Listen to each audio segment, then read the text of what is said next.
혹시 새벽 3시에 잠에서 깨어본 적 있으신가요? 소음 때문이 아니라 이름 모를 차가운 죽음의 예감 때문에 말입니다. 그날 밤 저는 침실에 누워 손을 뻗었지만 아내의 차가운 베개만을 만졌습니다. 얇은 커튼 너머로 아내의 실루엣이 보였습니다. 그녀는 발코니에 웅크리고 앉아 팔로 자신을 감싸고 스며드는 추위에 떨고 있었습니다. 저는 그저 아내가 불면증 때문에 그러는 것이라 생각하며 안도의 한숨을 내쉴 뻔했습니다. 하지만 아내를 덮어주려고 이불을 확 걷었을 때 제 시선은 바닥으로 향했고 등골이 오싹해졌습니다. 현관문에서부터 발코니까지 마룻바닥에 축축한 발자국이 이어져 있었습니다. 마치 누군가 방금 그곳에 서 있었고 그 사람에게서 물이 뚝뚝 떨어진 것처럼요. 제 손이 떨리기 시작했습니다. 저는 문을 확 열어젖혔습니다. 그리고 그날 아침 제가 본 모든 것은 그날 저녁 식사에서부터 시작되었습니다. 제 누나 민서가 시골에서 손님으로 와서 선물로 민물 생선 몇 마리를 가져왔습니다. 제 아내 지혜는 본성이 온화한 사람이라 분주하게 식탁을 차리고 이리저리 뛰어다녔습니다. 하지만 누나의 눈에는 모든 것이 마음에 들지 않았습니다. 생선은 묵은지를 넣고 맵게 졸여야지. 그래야 더 맛있어. 내가 요리하는 방식은 재료만 낭비하는 거야. 저는 지혜를 쳐다보았습니다. 그녀는 그저 말없이 고개를 숙였습니다. 저는 아내가 요리를 훌륭하게 한다는 것을 알았지만 잠자코 있기로 했습니다. 누나는 누나고 저는 남동생이니까요. 말다툼해봤자 상황만 악화시킬 뿐이었습니다. 저녁 식사 후 지혜는 설거지를 하러 부엌으로 갔고 저는 누나와 차를 마시며 남아 있었습니다. 누나는 며느리가 어때야 하는지에 대해 쉴 새 없이 떠들어댔습니다. 이런저런 이야기를 하다가 갑자기 목소리를 낮췄습니다. 민준아, 내가 봤는데 내 아내 너한테서 돈 받아서 자기 엄마한테 보내더라. 매달 몰래 송금하는 것 같아. 저는 깜짝 놀랐습니다. 누나, 무슨 소리야? 지혜는 그런 사람 아니야. 누나는 입술을 비틀었습니다. 그런 사람이 아니라고? 어제 전화하는 걸 들었는데 엄마, 조금만 기다려요. 좀 더 긁어 모아서 보내드릴게요 라고 하던데 그 돈이 어디서 났겠어? 내 돈 아니야? 심장이 쿵쾅거리기 시작했습니다. 저는 침을 꿀꺽 삼켰습니다. 누나는 불에 기름을 부었습니다.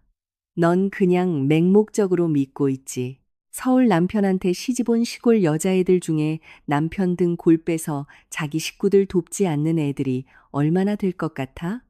내 계좌나 확인해봐. 그러면 알게 될 거야. 그러면 저는 침묵했습니다. 믿고 싶지 않았지만 누나의 말이 뇌리에 박혔습니다.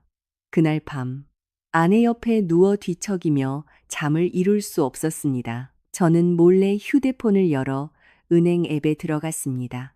세 건의 이체 내역을 보고 심장이 낳는 것 같았습니다. 매번 15만 원씩. 모두 낯선 계좌 번호로요. 피가 머리로 쏠렸습니다. 숨이 막혔습니다. 누나가 옳았던 겁니다. 배신감이 저를 짓눌렀습니다. 이불을 걷어차고 아내를 흔들어 깨워 당장 해명을 요구하고 싶었습니다. 하지만 저는 참았습니다. 모든 것을 알아내야 하지만 섬세하게 해야 한다고 스스로에게 다짐했습니다. 다음 날 아침, 지혜가 발코니에서 빨래를 널고 있을 때 저는 다가가 옆에 섰습니다. 최대한 차분하게 말하려고 노력하며 물었습니다. 지혜야, 장모님은 괜찮으셔? 아프신 데는 없고? 혹시 돈 필요하신 일 있어? 아내는 움찔했습니다. 얼굴이 창백해졌습니다. 그녀는 우물쭈물했습니다. 네, 엄마 건강하세요. 왜 물어보세요? 그녀가 제 시선을 피하는 것을 보고 피가 다시 끓어올랐습니다. 저는 쏘아붙였습니다. 그럼 지난달에 총 45만 원, 세 번에 걸쳐 이체된 돈은 누구한테 간 거야? 식비에서 아꼈다고 말하지는 마. 지혜는 얼어붙었습니다. 그녀의 손이 빨랫줄을 꽉 잡았습니다. 입술이 움직였지만 아무 말도 나오지 않았습니다. 그 순간 아래층에서 저희 대화를 들은 누나가 뛰어 올라왔습니다. 그녀는 문틀에 기대어 팔짱을 끼고 의미심장한 표정으로 우리를 쳐다봤습니다. 아내의 침묵은 저를 미치게 했습니다. 저는 소리쳤습니다. 내가 묻잖아. 돈 어디 갔냐고. 말해. 지혜는 울기 시작했습니다. 그녀의 목소리가 떨렸습니다. 저는 그냥 돕고 싶었어요. 그녀가 말을 마치기도 전에 누나가 끼어들었습니다. 누구를 도와? 내 식구들? 그렇지? 내가 그럴 줄 알았어. 남편 등골 빼먹고 자기 가족만 생각하는 것 봐. 이 말이 마지막 한 방울이었습니다. 저는 완전히 이성을 잃었습니다. 저는 11월의 공기가 이미 겨울처럼 차가운 발코니를 가리켰습니다. 거기 나가서 잘 생각해봐. 진실을 말하기로 결심하면 들어와. 지혜는 자신의 귀를 믿을 수 없다는 듯 눈을 동그랗게 떴습니다. 눈이 빨개졌지만 울음은 그쳤습니다. 그녀는 저를 보고 그 다음엔 누나를 보고 입술을 꽉 다물었습니다. 아무 말 없이 그녀는 발코니로 나갔습니다. 유리문이 쾅 닫혔습니다. 저는 서 있었습니다. 손은 여전히 떨렸습니다.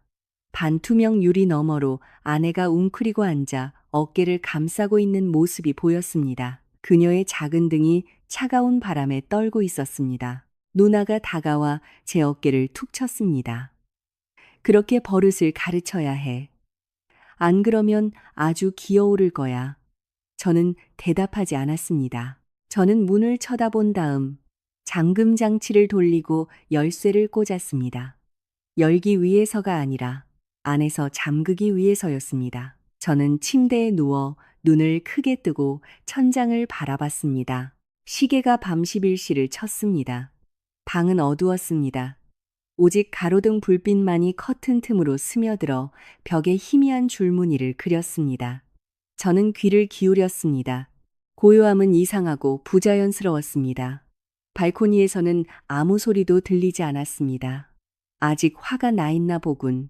저는 생각했습니다. 여자들은 화를 내고 진정하는데 시간이 필요해. 좀 더 있게 놔두자. 아침에 얘기하면 돼. 하지만 잠을 이룰 수 없었습니다. 저는 뒤척였습니다. 머리 위에서는 천장 선풍기가 단조롭게 윙윙거렸습니다. 오랫동안 청소하지 않은 날개가 회전할 때마다 누군가 신음하는 것처럼 삐걱거렸습니다. 저는 그 소리를 싫어했지만 오늘은 일부러 그 소리에 귀를 기울였습니다. 다른 소리를 듣지 않기 위해서였습니다. 제가 가장 두려워하는 소리, 발코니의 침묵을 말입니다. 밤 12시, 저는 일어나 앉아 탁자 위에 물컵으로 손을 뻗었습니다. 손이 떨려 물 몇 방울이 흘렀습니다. 속으로 욕을 하며 손을 시트에 닿고 다시 누웠습니다. 저는 눈을 질끈 감고 잠을 청하려 했지만 머릿속에는 혼란스러운 이미지들이 맴돌았습니다. 지혜가 웅크리고 앉아 있는 모습. 추울까? 아니면 이미 진정하고 난간에 기대어 내가 문을 열어주길 기다리고 있을까? 저는 그 생각을 떨쳐내려 고개를 저었습니다. 아니, 내가 잠갔잖아. 들어오고 싶었다면 노크를 했겠지. 하지만 노크 소리는 듣지 못했어. 새벽 1시, 저는 그 어느 때보다 정신이 말똥말똥했습니다. 눈이 어둠에 익숙해졌습니다. 맞은편 나무 옷장에 나뭇결 하나하나가 선명하게 보였습니다. 저는 아주 작은 소리들까지 알아채기 시작했습니다.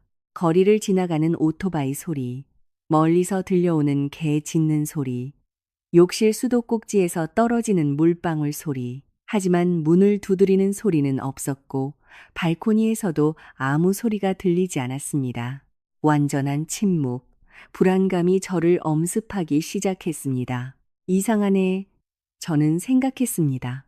그녀는 성격이 급하지만 뒤끝은 없어. 보통 우리 둘이 싸우면 두어 시간 삐져 있다가 먼저 다가와서 화해를 청하는데 왜 이번에는 이렇게 오래 가는 거지? 새벽 2시. 저는 더 이상 참을 수 없었습니다. 벌떡 일어나 앉아 스탠드를 켰습니다. 노란 불빛이 벽에 비쳐 방을 더욱 노up하게 만들었습니다. 저는 발코니 문 쪽을 쳐다봤습니다. 반투명 유리는 미동도 없었고 잠금 장치는 제가 둔 그대로 잠겨 있었습니다. 저는 시선을 문턱으로 내렸습니다. 축축했던 자국은 거의 말라 있었습니다. 어두운 얼룩만 남아있을 뿐 저는 침을 삼켰습니다. 목이 바싹 말랐습니다. 새벽 3시. 저는 일어나 맨발로 문으로 걸어갔습니다. 제 발걸음 하나하나가 차가운 마룻바닥에 찍혔습니다. 저는 유리에 귀를 대고 귀를 기울였습니다. 심장이 너무 세게 뛰어 다른 모든 소리를 덮어버릴까봐 두려웠습니다.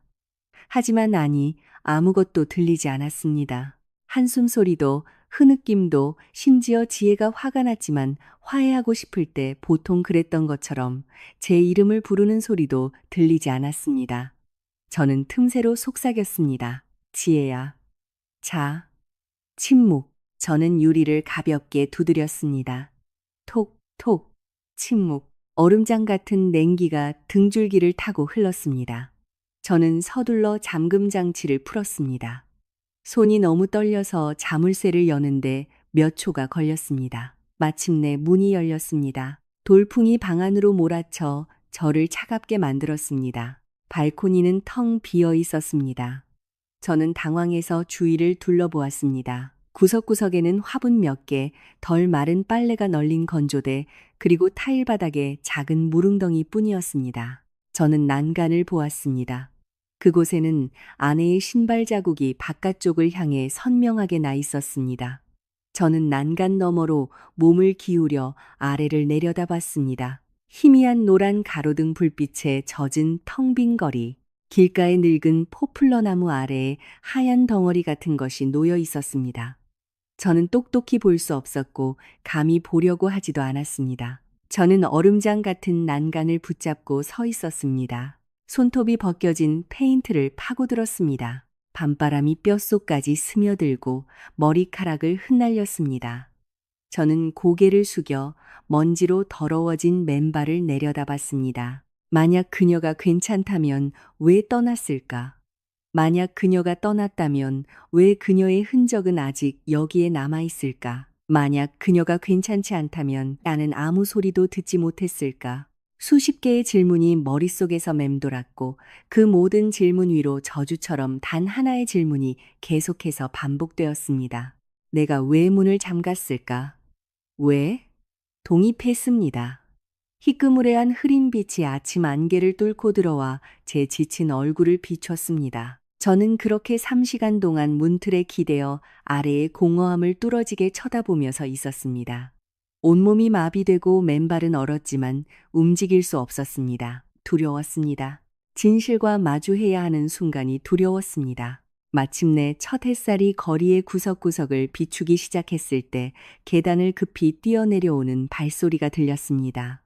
누나가 시트처럼 하얀 얼굴로 방 안으로 뛰어들어왔습니다. 숨을 헐떡이며 머리카락은 헝클어져 있었고 떨리는 손으로 아래를 가리켰습니다. 너 보여? 저기 아래 나무 밑에 하얀 덩어리. 저는 대답하지 않았습니다. 그저 그곳에서 눈을 떼지 않은 채 고개를 끄덕였습니다. 누나는 난간으로 다가갔습니다. 그녀는 떨고 있었습니다. 더 잘 보려고 애썼습니다. 그러다 갑자기 가슴 찢어지는 비명을 지르며 얼굴을 손으로 가리고 타일 바닥에 주저앉았습니다.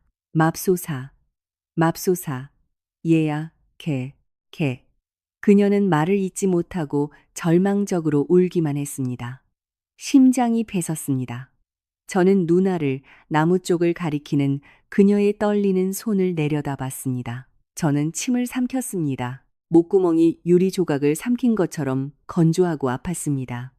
저는 난간을 꽉 잡았습니다. 손가락 마디가 긴장으로 하얗게 변했습니다. 저는 눈을 질끈 감고 심호흡을 한 다음 눈을 떴습니다. 내려가야 해. 내 눈으로 직접 봐야 해. 저는 몸을 돌려 무거운 발걸음으로 방으로 들어갔습니다. 발이 납덩이처럼 무거워졌습니다. 한 걸음 한 걸음이 엄청난 노력으로 느껴졌습니다. 침대 등받이에 걸려있던 재킷을 잡으려고 손을 뻗었지만 손이 너무 떨려서 떨어뜨렸습니다. 주우려고 몸을 숙였고 잡는 데 몇 초가 걸렸습니다. 그 다음 아파트 열쇠를 가지러 옷장을 열었지만 손이 또 말을 듣지 않았습니다. 열쇠 꾸러미가 쨍그랑 소리를 내며 바닥에 떨어졌습니다. 조용한 방에서 그 소리는 귀청이 터질 듯 크게 울렸습니다. 저는 열쇠를 주워 복도로 나갔습니다. 계단은 길고 어두웠습니다. 저는 차가운 난간을 잡고 한 계단 한 계단 내려갔습니다. 제 발걸음마다 땀으로 축축한 자국이 타일에 남았습니다. 1층으로 내려와 무거운 철문을 밀었습니다. 문은 마치 저를 내보내고 싶지 않은 듯 했습니다. 밖으로 나가자 아침에 찬 공기가 얼굴을 때려 저를 움찔하게 만들었습니다. 거리는 텅 비어 있었습니다. 아침 조깅을 나온 몇몇 사람들만 있었습니다. 그들은 때를 지어 무언가 속삭이며 포플러 나무 쪽을 가리키고 있었습니다. 저는 그 방향으로 걸어갔습니다. 가까워질수록 발이 무거워졌습니다. 무릎이 언제라도 꺾일 것 같았습니다. 나무 아래 흩어져 있는 하얀 천 뭉치를 보았습니다. 그것은 제 아내의 잠옷이었습니다. 어젯밤 그녀가 입고 있던 바로 그 옷. 저는 얼어붙었습니다. 온몸이 돌처럼 굳었고 혈관 속에 피가 멈춘 것 같았습니다. 눈을 감고 싶었지만 오히려 눈이 크게 떠져 그 하얀 덩어리를 응시했습니다. 그리고 저는 손을 보았습니다. 천 아래에서 삐져나온 작고 창백한 손. 손가락은 펼쳐져 축축한 땅을 파고들고 있었습니다. 약지에는 여전히 결혼 반지가 끼워져 아침 햇살에 반짝이고 있었습니다. 저는 더 이상 아무것도 느낄 수 없었습니다. 그저 서서 바라볼 뿐이었습니다. 행인들이 저를 보며 속삭였습니다. 누군가는 경찰에 신고하러 달려갔고 누군가는 다가와 말을 걸려고 했지만 저는 아무것도 듣지 못했습니다. 모든 소리가 가라앉은 듯 했습니다. 저는 오직 제 심장 소리와 머릿속에서 멈추지 않고 반복되는 단 하나의 질문만을 들었습니다.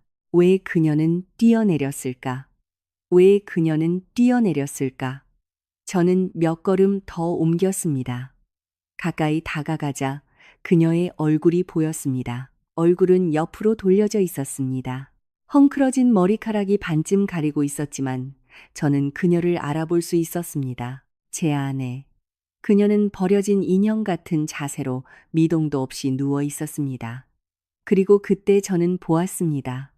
그녀의 다른 손, 주먹을 꽉 쥐고 있는 손을 너무 꽉 쥐어서 손가락 마디가 하얗게 변해 있었습니다. 그 주먹에서 종이 한 귀퉁이가 삐져나와 있었습니다. 구겨진 종이 조각. 저는 무릎을 꿇었습니다. 떨리는 손으로 이미 굳어버린 그녀의 손가락을 펴려고 했습니다. 몇 분이 걸렸습니다. 마침내 저는 쪽지를 꺼냈습니다. 급하게 수첩에서 찢어낸 종이었습니다. 서투르고 급한 필체로 쓰인 몇 줄의 글. 저는 읽고 얼어붙었습니다. 다시, 또다시 읽었습니다. 입술이 움직였지만 아무 말도 할 수 없었습니다. 저는 그녀의 이름을 불렀습니다. 지혜야. 대답은 없었습니다. 저는 달렸습니다. 미친 사람처럼 거리를 달리며 목이 쉬도록 아내의 이름을 외쳤습니다. 지혜야, 지혜야. 이웃들이 문을 열었습니다. 그들의 호기심 어린 시선이 저를 향했습니다. 누군가 뒤에서 소리쳤습니다. 무슨 일이에요, 젊은이? 저는 대답하지 않고 그냥 달렸습니다. 맨발이 차가운 아스팔트를 밟았습니다.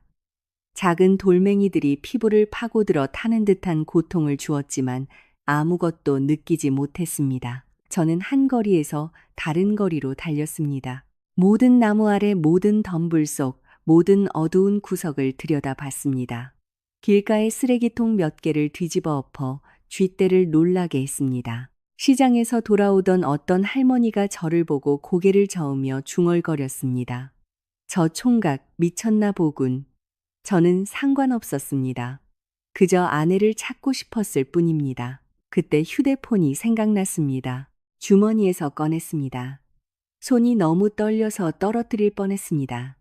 지혜의 번호를 눌렀습니다. 연결이 되지 않아 교환원의 무심한 목소리가 들려왔습니다. 다시, 또다시 전화했습니다. 똑같은 무정한 목소리. 저는 고개를 숙이고 거친 숨을 몰아 쉬었습니다. 저는 집으로 달려가 계단을 뛰어올라 방으로 뛰어 들어갔습니다. 주위를 둘러봤습니다. 아내의 슬리퍼는 여전히 침대 옆에 가지런히 놓여 있었습니다. 그녀의 휴대폰은 반쯤 마신 물컵 옆 책상 위에 있었습니다. 배터리가 거의 방전되어 빨간불이 깜빡이고 있었습니다. 저는 휴대폰 잠금을 해제했습니다. 화면에는 낯선 번호로부터 온 부재 중 전화 한 통이 있었습니다. 새벽 3시에 저는 다시 전화를 걸었습니다. 아무도 받지 않았습니다. 그 순간 아래층에서 누나가 시트처럼 하얀 얼굴로 뛰어 올라왔습니다. 그녀는 제 손을 잡았습니다. 목소리가 떨렸습니다. 어떻게 됐어, 민준아? 찾았어. 저는 휴대폰 화면에서 눈을 떼지 않은 채 고개를 저었습니다. 누나는 제 손을 놓고 몇 걸음 물러나 침대에 주저앉았습니다. 얼굴이 죽은 듯 창백했습니다. 입술이 움직였습니다. 세상에, 이게 다 나 때문이야? 내 혀 때문에. 저는 그녀를 쳐다봤습니다. 그녀의 눈에는 진정한 공포가 서려 있었습니다. 눈물이 뺨을 타고 흐르기 시작했습니다. 그녀는 손으로 입을 막고 흐느꼈습니다. 다 내 잘못이야. 내가 쓸데없는 말을 하고 널 부추겼어. 그녀는 더 이상 말하지 못하고 떨리는 손바닥에 얼굴을 묻었습니다. 저는 무슨 말을 해야 할지 몰랐습니다. 그저 서서 그녀를 바라보았고 마음속은 혼돈 그 자체였습니다. 제 일부는 그녀를 비난하고 싶었지만 다른 일부는 가장 큰 잘못은 저에게 있다는 것을 알았습니다. 그 문을 잠근 바로 저는 책상으로 돌아가 아내의 휴대폰을 들고 메시지를 열었습니다. 마지막은 저장되지 않은 메시지였습니다. 새벽 2시 53분에 작성된 단 몇 마디. 미안해요. 하지만 더는 못 견디겠어요. 엄마가 많이 아프셔서 급하게 돈이 필요했어요. 하지만 당신이 알면 이 돈 때문에 걱정할까봐 두려웠어요. 메시지는 미완성이었고 전송되지 않았습니다. 심장이 닿는 것 같았습니다. 저는 믿을 수 없다는 듯이 그 구절들을 몇 번이고 다시 읽었습니다. 그랬구나. 돈은 그녀의 어머니 치료비였던 겁니다. 그녀는 제가 걱정할까봐 두려워서 침묵했던 겁니다. 그런데 저는 묻지도 않고 그녀에게 해명할 기회도 주지 않았습니다. 그저 누나의 말을 듣고 화를 내고 한밤중에 그녀를 발코니로 내쫓았습니다. 저는 무릎을 꿇었습니다. 온몸이 떨렸습니다. 눈물이 눈에서 쏟아져 뺨을 태웠습니다. 저는 예상하지 못했습니다. 모든 것이 이랬다는 것을 믿을 수 없었습니다. 저는 고개를 들어 발코니 문을, 지난밤 제가 그렇게 무자비하게 잠갔던 반투명 유리를 쳐다봤습니다. 저는 주먹으로 바닥을 세게 내리쳤습니다. 아플 때까지 나는 끔찍한 남편이야. 나는. 그 순간 제 휴대폰이 울렸습니다. 모르는 번호. 저는 즉시 받았습니다. 목소리가 쉬어 있었습니다. 여보세요. 여보세요. 누구시죠? 전화기 저편에서 차가운 여성의 목소리가 들려왔습니다. 실례합니다만, 박지혜 씨 남편 되시나요? 저는 대학병원 응급실 당직 의사입니다. 박지혜 씨가 여기 계십니다. 즉시 와주실 수 있나요? 여보세요? 제 말 들리세요? 그녀는요? 괜찮아요? 저는 수화기에 대고 소리쳤습니다. 하지만 저편에서는 차갑게 대답할 뿐이었습니다. 대학병원으로 오세요. 응급실로. 가능한 한 빨리요. 뚜뚜뚜. 전화가 끊겼습니다. 저는 전화기를 귀에 댄 채 얼어붙어 그 무정한 소리를 듣고 있었습니다. 그리고 저는 벌떡 일어났습니다. 달렸습니다. 방을 뛰쳐나와 차가운 타일 바닥을 맨발로 계단을 뛰어내려갔습니다. 누나가 뒤에서 소리쳤습니다. 민준아, 어디 가는 거야? 저는 대답하지 않았습니다. 문을 활짝 열고 차에 뛰어들었습니다. 열쇠. 열쇠가 어디 있지? 저는 바지 주머니, 재킷 주머니를 미친 듯이 뒤졌습니다. 찾지 못했습니다. 차에서 뛰쳐나와 다시 방으로 달려가 이불과 베개를 뒤집었습니다. 마침내 침대 밑에서 찾았습니다. 주우려고 몸을 숙이다가 침대 프레임에 머리를 세게 부딪혔지만 고통을 느끼지 못했습니다. 저는 다시 아래로 달려가 시동을 걸었습니다. 차는 희미한 아침 빛 속에서 앞으로 튀어나갔습니다. 거리는 텅 비어 있었습니다. 가끔 행인들이 보일 뿐이었습니다. 저는 가속 페달을 끝까지 밟았습니다. 엔진의 굉음이 아침의 고요함을 찢었습니다. 빨간 신호등. 저는 멈추지 않았습니다. 교차로를 쌩하고 지나갔습니다. 뒤에서 성난 경적 소리가 들렸지만 상관없었습니다. 그저 가능한 한 빨리 병원에 도착하고 싶었습니다. 핸들이 손에서 떨렸습니다. 마비된 손가락이 핸들을 꽉 잡았습니다. 머릿속에서는 만화경처럼 이미지들이 바뀌었습니다. 지혜의 얼굴, 그녀가 발코니로 나갈 때 저를 향한 마지막 시선. 그 시선에는 원망도 분노도 없었습니다. 오직 끝없는 슬픔만이 있었습니다. 마치 무언가 말하고 싶었지만 하지 못한 것처럼 저는 그 이미지를 떨쳐내려 고개를 저었습니다. 아니, 그녀는 괜찮을 거야, 나을 거야. 하지만 왜 병원이지? 왜 응급실이지? 저는 어젯밤에 아주 작은 세부 사항들을 떠올렸습니다. 그녀가 식탁을 차릴 때 저에게 미소를 지었습니다. 왜 어제는 그 미소를 알아채지 못했을까? 그 미소에는 어딘가 억지스럽고 지친 기색이 있었습니다. 누나가 돈에 대해 이야기할 때 지혜는 그저 말없이 고개를 숙였습니다. 저는 그녀가 자신의 잘못을 인정한다고 생각했습니다. 알고 보니 그녀는 말할 수 없어서 제가 걱정할까봐 두려워서 침묵했던 겁니다. 그런데 저는 그녀에게 단 한 번의 기회도 주지 않았습니다. 저는 오직 계좌의 숫자만 보고 누나의 말만 듣고 그녀에게 판결을 내렸습니다. 눈물이 다시 뺨을 타고 흘렀습니다. 차가운 아침바람이 얼굴을 때려 눈물을 얼음처럼 만들었습니다. 저는 눈물을 닦지 않았습니다. 저는 이 눈물을 흘릴 자격이 있었습니다. 이 고통을 받을 자격이 있었습니다. 저는 세상에서 가장 최악의 남편입니다. 제 차는 병원으로 이어지는 길로 접어들었습니다. 멀리서 붉은 십자가가 있는 익숙한 간판이 보였습니다. 심장이 미친 듯이 뛰었습니다. 저는 정문 바로 앞에서 급정거하여 거의 부딪힐 뻔했습니다. 차에서 뛰쳐나와 안으로 달려갔습니다. 아침 병원 로비는 이미 사람들로 붐볐습니다. 코를 찌르는 강한 소독약 냄새, 저에게는 악몽의 냄새가 되어버린 냄새, 아이의 울음소리, 가족들의 속삭임, 스피커를 통한 안내 방송, 이 모든 것이 하나로 합쳐져 윙윙거렸습니다. 저는 접수처로 달려가 숨을 헐떡였습니다. 저기요, 박지혜 환자요. 방금 응급실로 실려왔는데 어디 있나요? 간호사가 저를 쳐다봤습니다. 그녀의 시선에는 동정심이 어려 있었습니다. 그녀는 천천히 대답했습니다. 잠시만 기다리세요. 확인해 보겠습니다. 그녀는 고개를 숙이고 키보드를 두드리기 시작했습니다. 저는 접수대를 붙잡고 서 있었습니다. 온몸이 떨렸습니다.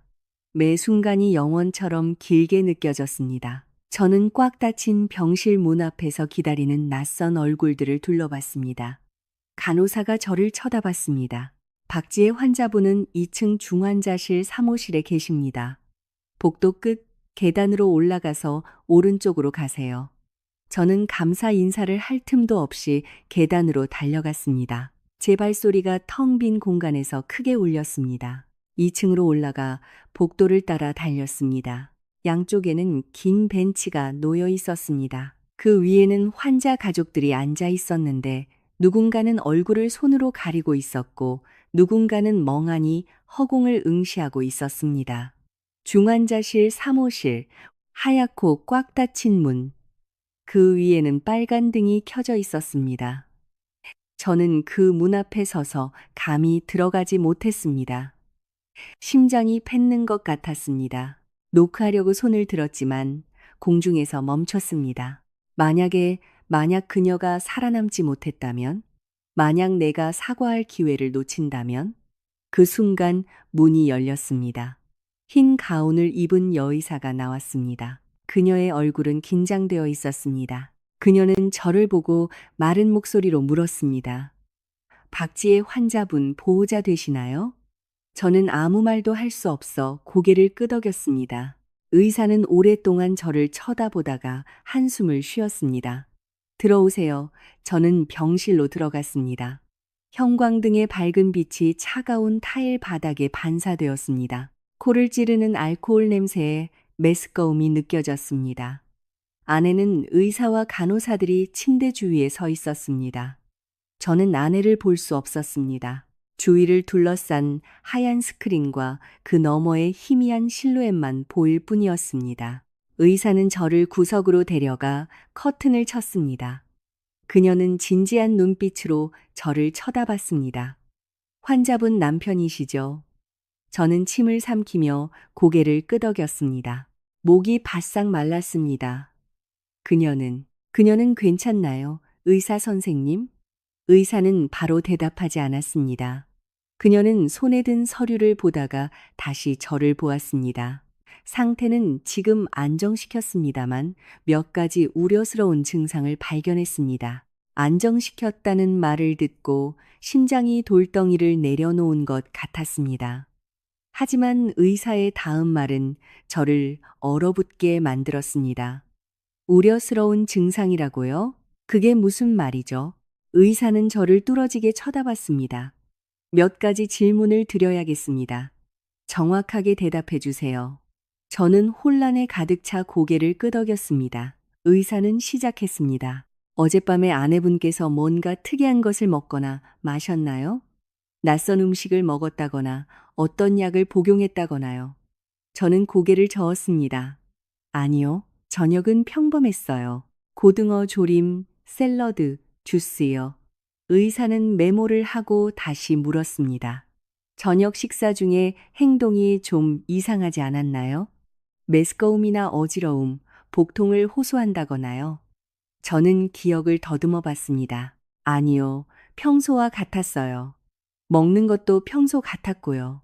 의사는 미간을 찌푸렸습니다. 확실하세요? 혹시 신경 쓰지 못하신 건 아니고요? 저는 입을 다물었습니다. 정말로 내가 신경을 썼던가? 어젯밤 저는 누나의 말과 은행 계좌의 숫자에 사로잡혀 있었습니다. 아내가 어떻게 먹는지 봤던가? 그녀에게 안부를 물었던가? 아니, 저는 아무것도 하지 않았습니다. 저는 그저 억울함과 분노에 가득 차 앉아 있었고 그녀와 대화조차 하지 않았습니다. 눈물이 다시 눈에 고였습니다. 저는 고개를 저으며 억눌린 목소리로 말했습니다. 정확히 기억나지 않아요. 어제 좀 다뒀거든요. 제가 별로 신경을 못 썼어요. 의사는 이상한 표정으로 저를 쳐다봤습니다. 그녀는 계속했습니다. 저녁 식사 후에 뭔가 다른 걸 하거나 마셨나요? 손님이 왔었나요? 저는 고개를 저었습니다. 아무도 오지 않았어요. 집에는 누나밖에 없었어요. 지혜는 식탁을 치우고 그 다음엔 우리가 싸웠어요. 저는 발코니 이야기를 그녀를 추위 속으로 내쫓고 문을 잠갔다는 말을 감히 하지 못했습니다. 수치심과 죄책감이 저를 짓눌렀습니다. 의사는 무언가 빠르게 적더니 멈추고 저를 쳐다봤습니다. 그녀의 목소리가 낮아졌습니다. 아내분께서 어떤 약이든 비타민이나 약초, 건강보조식품이라도 복용하는 게 있었는지 아시나요? 저는 놀랐습니다. 약이요? 아니요, 제 아내는 건강해서 아무것도 안 먹어요. 가끔 헤모글로빈 수치 때문에 철분제 먹는 것 말고요. 왜 물으시는 거죠? 의사 선생님, 제 아내에게 무슨 일이라도 있나요? 의사는 잠시 침묵했습니다. 그리고 침대 쪽을 다시 저를 쳐다봤습니다. 그녀의 시선에서 저는 망설임과 말하지 못한 불안을 읽었습니다. 마침내 그녀는 천천히 한 단어 한 단어 힘주어 말하기 시작했습니다. 환자분이 이송되었을 때 혼수 상태였고 동공은 축소되어 있었으며 맥박은 비정상적으로 느렸습니다. 응급 혈액 검사를 했습니다. 결과에 따르면 그녀의 혈액의 다량에 그녀는 제 눈을 똑바로 쳐다보며 말을 멈췄습니다. 저는 온몸이 긴장했고 심장이 쿵쾅거렸습니다. 다량의 무엇? 저는 숨을 죽였습니다. 의사는 계속했습니다. 그녀의 목소리가 중환자실의 정적 속에서 크게 울렸습니다. 다량의 수면제 성분이 검출되었습니다. 제때 병원으로 이송되지 않았다면 치사량에 이를 수 있는 양이었습니다. 저는 귀를 의심하며 얼어붙었습니다. 자살, 내 지혜가.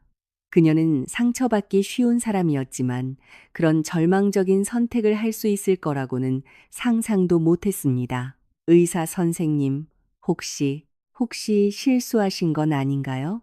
제 아내는 그럴 리가 없어요. 의사는 고개를 저으며 검사 결과지를 제게 건넸습니다. 결과는 명백합니다. 선생님, 혈중 수면제 농도가 매우 높습니다. 긴급 위세척을 해야 했습니다. 저는 종이를 받았습니다. 손이 떨렸습니다. 숫자와 글자들을 보았지만 아무것도 이해할 수 없었습니다. 머릿속이 하얘졌습니다. 자살. 그녀는 스스로 목숨을 끊으려 했고 나는 발코니 문을 잠가 그녀를 차가운 밤에 혼자 두었습니다. 저는 그녀가 그저 화가 나서 몇 시간 지나면 진정될 거라고 생각했습니다. 그녀가 이미 약을 먹었다는 것은 꿈에도 몰랐습니다. 그녀가 발코니로 나간 것이 저를 피하기 위해서가 아니라 죽음을 맞이하기 위해서였다는 것을 꿈에도 몰랐습니다. 의사는 의미심장한 눈빛으로 저를 쳐다봤습니다.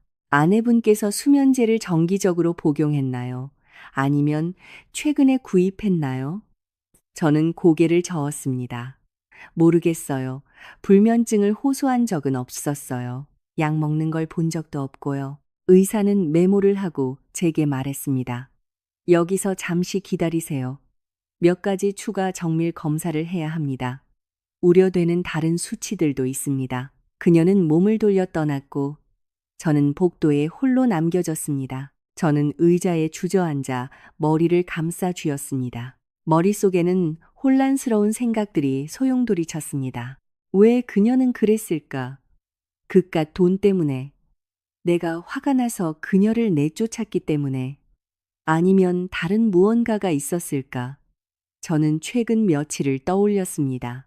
지혜는 자주 피곤해했고 생각에 잠겨 혼자 앉아 있었습니다. 제가 물으면 그녀는 그저 감기 기운이 있다고 별거 아니라고 둘러댔습니다. 저는 믿었습니다. 대수롭지 않게 여겼습니다. 20분쯤 지났을까? 중환자실 문이 열렸습니다. 아까 그 여의사가 나왔지만 이번에는 혼자가 아니었습니다. 그녀 뒤에는 흰 가운을 입은 중년 남성이 따라오고 있었습니다. 아마 다른 과 의사나 과장인 듯 했습니다. 그들 둘은 저를 향해 다가왔습니다. 얼굴이 굳어 있었습니다. 심장이 더욱 빠르게 뛰기 시작했습니다. 무슨 일이지? 왜 둘이나? 여의사가 말했습니다. 선생님, 방금 추가 검사 결과를 받았는데 매우 우려스러운 것을 발견했습니다. 그녀는 동료를 쳐다보며 말을 멈췄습니다. 남자가 앞으로 나섰습니다. 손에는 서류 폴더가 들려 있었습니다. 그는 그것을 가리켰습니다. 아내분의 혈액에서 수면제 외에 소량의 외부 물질을 발견했습니다. 이 성분은 알려진 어떤 수면제에도 포함되어 있지 않습니다. 저는 당황해서 그를 쳐다봤습니다. 외부 물질이요? 그게 뭔가요? 의사는 저를 유심히 쳐다봤습니다. 농산물 보존이나 불법 농약 제조에 주로 사용되는 공업용 화학물질입니다. 독성이 매우 강하며 체내에 장기간 축적될 경우간 신장 신경계 손상을 유발할 수 있습니다. 마치 냉수를 뒤집어 쓴 것 같았습니다. 공업용 화학물질, 농약, 제 아내에게서 어떻게 그런 것이? 저는 미친 듯이 고개를 저었습니다. 그럴 리가 없어요. 제 아내는 주부입니다. 그런 물질과 접촉한 적이 절대로 없어요. 분명히 뭔가 착오가 있었을 겁니다. 의사는 단호하게 대답했습니다. 검사를 2번 했습니다. 결과는 동일합니다. 그리고 이 물질은 한 번에 체내로 들어온 것이 아닙니다. 꽤 오랫동안 축적되어 왔습니다. 저는 아무 말도 할 수 없어 의자에 주저앉았습니다. 머릿속에는 수천 개의 질문이 맴돌았습니다. 누가, 왜, 어떻게? 저는 애원하듯 의사들을 쳐다봤습니다. 그럼 제 아내는 괜찮을 건가요? 살릴 수 있나요? 여의사가 한숨을 쉬었습니다. 최선을 다하고 있습니다만 상태가 매우 복잡합니다. 수면제를 마신 것은 자살 시도일 수 있지만 그녀의 몸을 쇠약하게 만든 근본적인 원인은 바로 이 독극물이었습니다. 그녀는 잠시 침묵했다가 숨겨진 의미가 가득한 목소리로 덧붙였습니다. 아주 중요한 질문을 하나 드려야겠습니다. 대답하기 전에 잘 생각해 보세요. 최근에 아내분께서 뭔가 특이한 것을 먹거나 마셨나요? 누군가가 가까운 친척을 포함해서 먹을 것이나 마실 것, 혹은 사용할 것을 준 적이 있나요? 이 질문이 번개처럼 제 뇌리를 스쳤습니다. 가까운 친척, 내 누나. 며칠 전 그녀가 어떤 산나물을 가져왔던 것이 생각났습니다. 시골 친구에게 받은 귀한 것이라고 했습니다. 진미이고 몸에 아주 좋다고 지혜에게 그것으로 국을 끓이라고 했습니다. 지혜가 물었습니다. 누님, 이건 무슨 나물이에요? 좀 이상하게 생겼는데 누나는 웃었습니다. 이거 산나물이야. 아주 맛있어. 끓여보면 알 거야. 그리고 어제 저녁에 그 국을 먹었던 것이 기억났습니다. 제게는 좀 쓴맛이 났지만 산나물은 원래 그런가 보다 하고 생각했습니다. 지혜도 먹었습니다. 심지어 제게 더 덜어주기까지 했습니다. 그런데 민서는 배부르다며 국을 먹지 않겠다고 했습니다. 저는 의사들을 쳐다봤습니다. 얼굴에서 핏기가 가셨습니다. 입술이 떨렸습니다. 저는 간신히 말을 뱉어냈습니다. 있었어요. 나물. 누나가 가져온 게 있었어요. 어제 그걸로 국을 끓여 먹었어요. 의사는 칼날처럼 날카로운 시선으로 저를 쳐다봤습니다. 어떤 나물이죠? 아직 남아있나요? 이리로 가져오실 수 있습니까? 저는 거의 정신이 나간 상태로 병원을 나섰습니다. 머리는 텅 빈 것 같았고 오직 의사의 말만이 귓가에 맴돌았습니다. 즉시 가져오세요. 빠를수록 좋습니다. 저는 집으로 달려갔습니다. 마음이 무거웠습니다. 제 안식처라고 생각했던 집이 이제는 미스터리로 가득한 범죄 현장처럼 보였습니다. 저는 문 앞에 서서 떨리는 손으로 열쇠를 자물쇠에 꽂았습니다. 문이 열렸습니다. 익숙한 풍경이 저를 맞이했습니다. 하지만 오늘따라 왜 모든 것이 그렇게 차갑고 낯설게 느껴지는 걸까요? 저는 무거운 발걸음으로 타일 바닥을 밟으며 들어갔습니다. 집주인이 아니라 단서를 찾는 수사관처럼 주위를 둘러봤습니다. 거실은 언제나처럼 깔끔하고 깨끗했습니다. 지혜의 컵은 여전히 책상 위에 반쯤 채워진 채로 놓여 있었습니다. 저는 그것을 들어 냄새를 맡아봤습니다. 이상한 냄새는 없었습니다. 제자리에 놓고 바닥을 들여다봤습니다. 뿌연 침전물. 저는 그것이 무엇인지 몰랐습니다. 그냥 정수된 물의 침전물일 수도 있지만 왠지 지금은 의심스러워 보였습니다. 저는 조심스럽게 컵을 비닐봉지에 싸서 배낭에 넣었습니다. 저는 침실로 올라갔습니다. 방은 예전과 같았지만 한 가지 디테일이 제 주의를 끌었습니다. 지혜의 화장대 위 화장품 병들은 가지런히 놓여 있었지만 작은 보석함이 비뚤어져 있었습니다. 열어봤습니다. 귀걸이, 목걸이는 제자리에 있었지만 그녀의 결혼 반지가 없었습니다.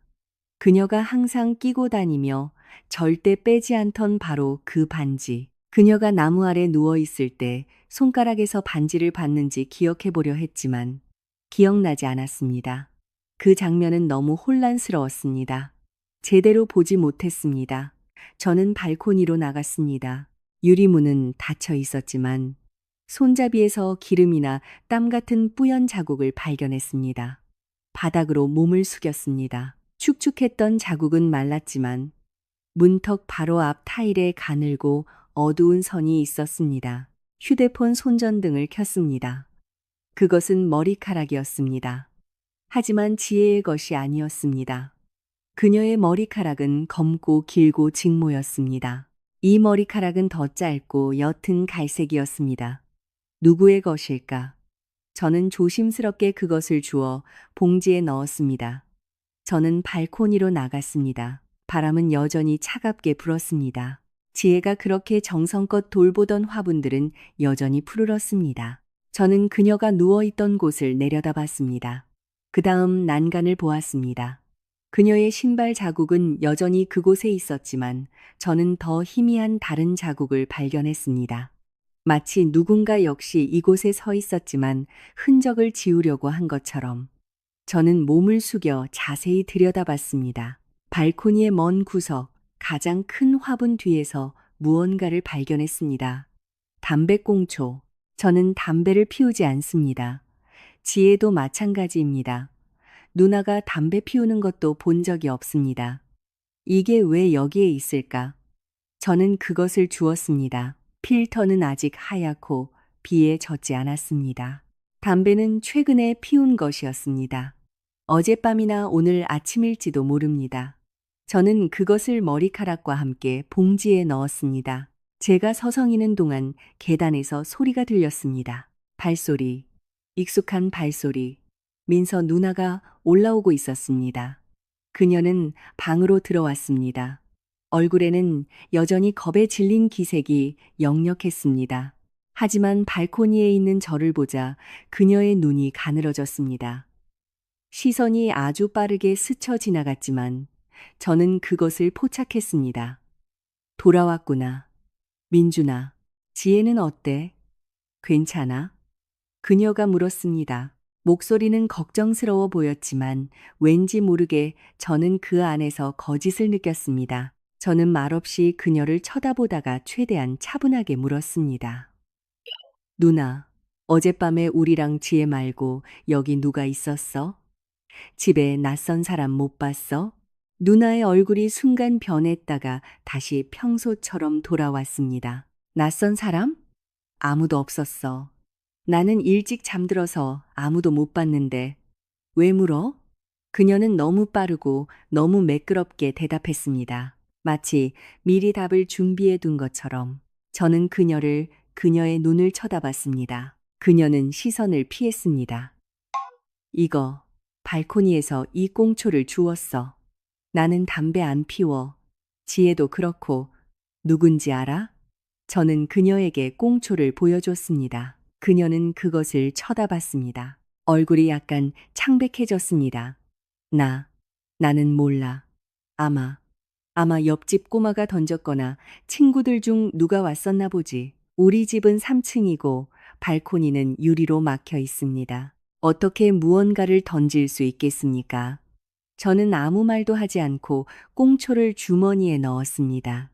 누나는 손을 맞잡고 그 자리에 서 있었습니다. 저는 그녀의 손이 약간 떨리는 것을 보았습니다. 저는 계속했습니다.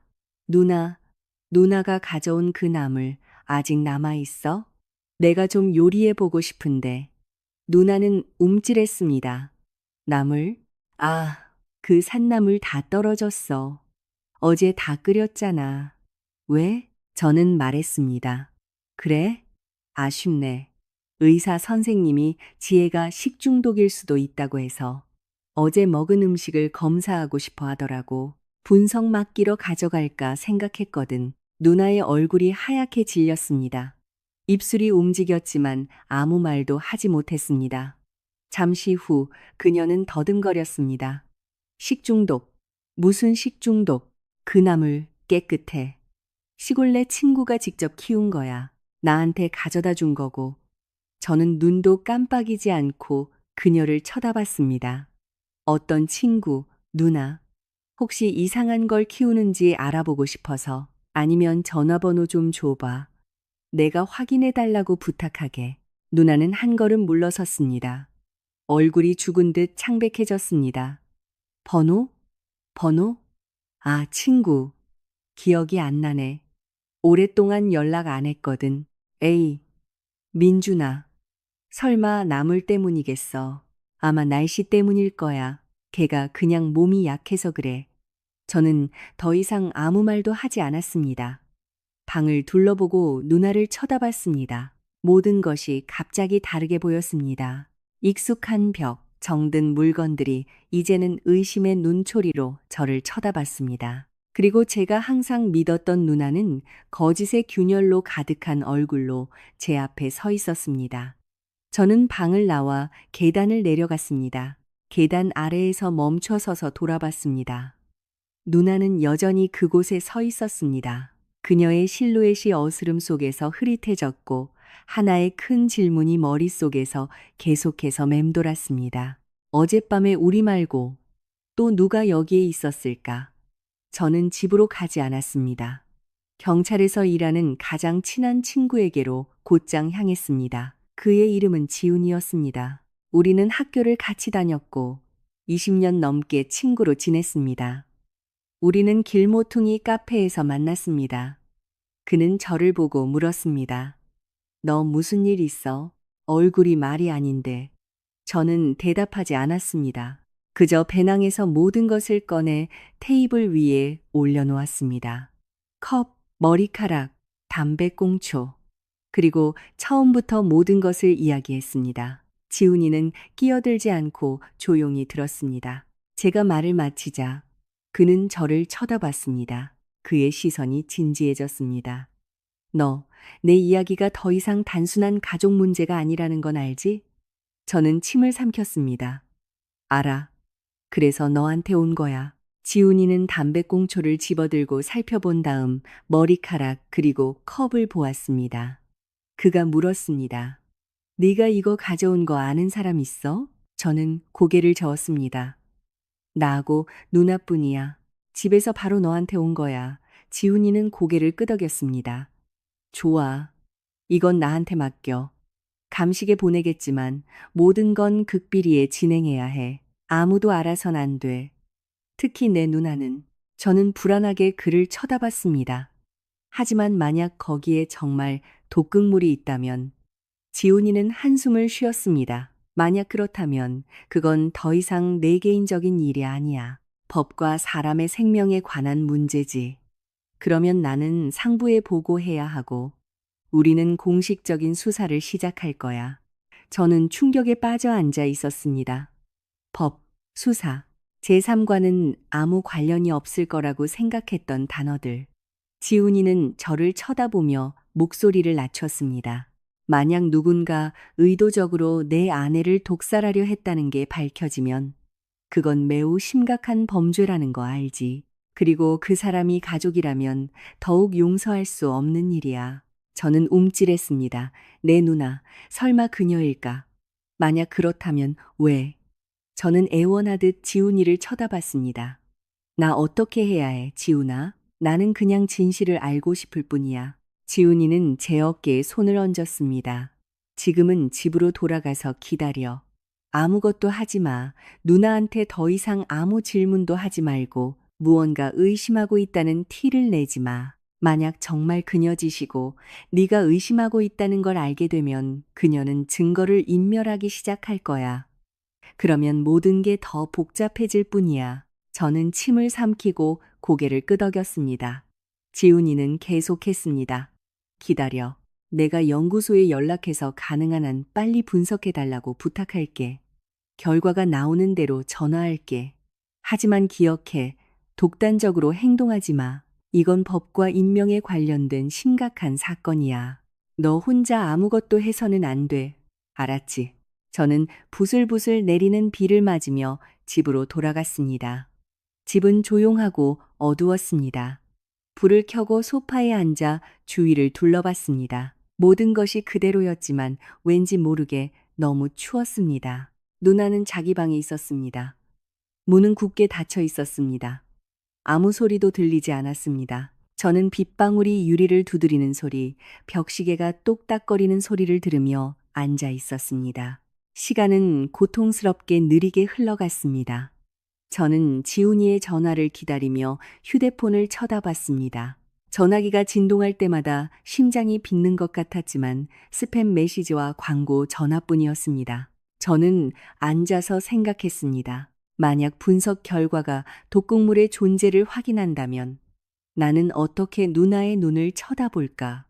만약 그녀가 아니라면 그럼 누구지? 밖에서는 계속 비가 내렸고 저는 수많은 답 없는 질문들에 둘러싸인 채 집에 홀로 앉아 있었습니다. 저는 어두운 집 안에서 빗소리를 들으며 앉아 있었고 생각은 얽히고 설켰습니다. 눈을 감고 모든 것을 정리하려 애썼지만 노력할수록 모든 것이 더 복잡해졌습니다.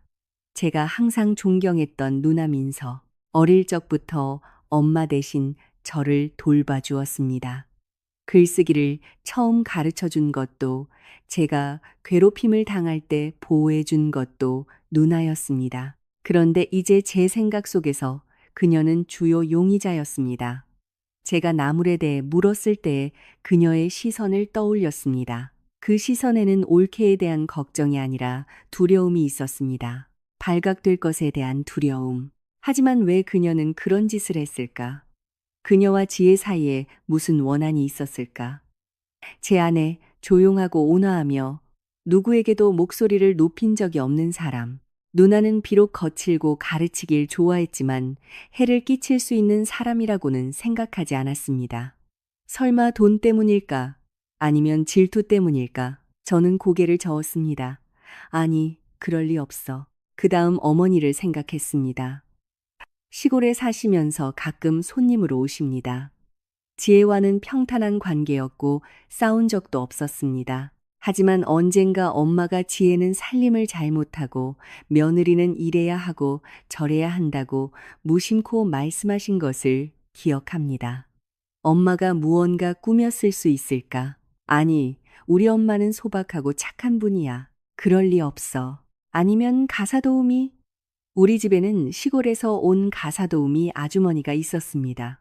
조용하고 부지런한 분. 지혜는 그녀를 매우 아꼈지만 그녀에게 무슨 동기가 있을 수 있을까? 아니면 누군가 그녀를 고용했을까? 며칠 전 그 아주머니가 어머니가 아프다며 며칠 휴가를 냈던 것이 생각났습니다. 그게 사실일까? 저는 눈을 뜨고 천장에 누렇게 변색된 누수 자국을 바라봤습니다. 지혜가 보통 앉아서 뜨개질하던 방구석을 쳐다봤습니다. 그녀는 그곳에 앉아 미소 지으며 겨울에 따뜻한 목도리를 떠주겠다고 말했습니다. 저는 그 이미지를 붙잡으려 눈을 질끈 감았습니다. 하지만 그 이미지는 사라지고 대신 나무 아래 그녀의 창백한 얼굴과 쪽지를 쥔 손이 보였습니다. 쪽지, 저는 갑자기 당황해서 그것을 의사에게 줬다는 것을 기억해냈습니다. 그것은 병원에 있습니다. 거기에 무엇이 적혀 있었을까? 저는 스치듯 읽었을 뿐입니다. 미안해요. 엄마가 많이 아프셔서 당신이 걱정할까봐 두려웠어요. 하지만 거기에 다른 무언가가 더 있었을까? 누군가의 이름이 언급되었을까? 기억해내려 애썼지만 할 수 없었습니다. 머리가 빙빙 돌았습니다.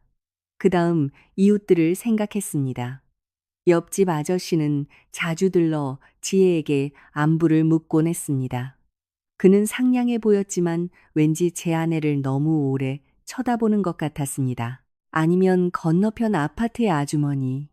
그녀는 남의 말 하기를 좋아하고 다른 이웃들에게 지혜에 대해 험담을 했습니다. 어쩌면 질투심에 해를 끼치고 싶었을지도 모릅니다.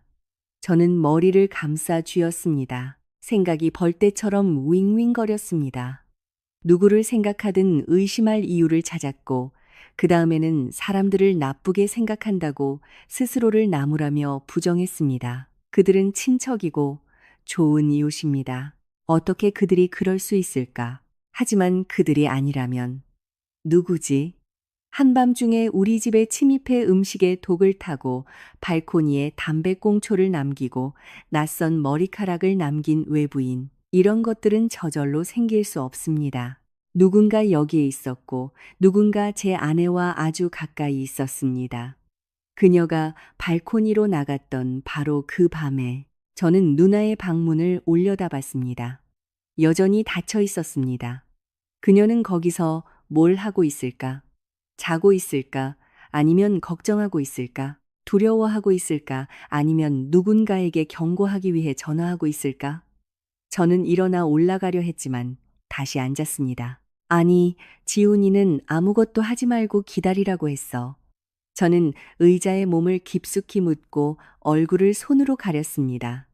눈물이 다시 흘렀습니다.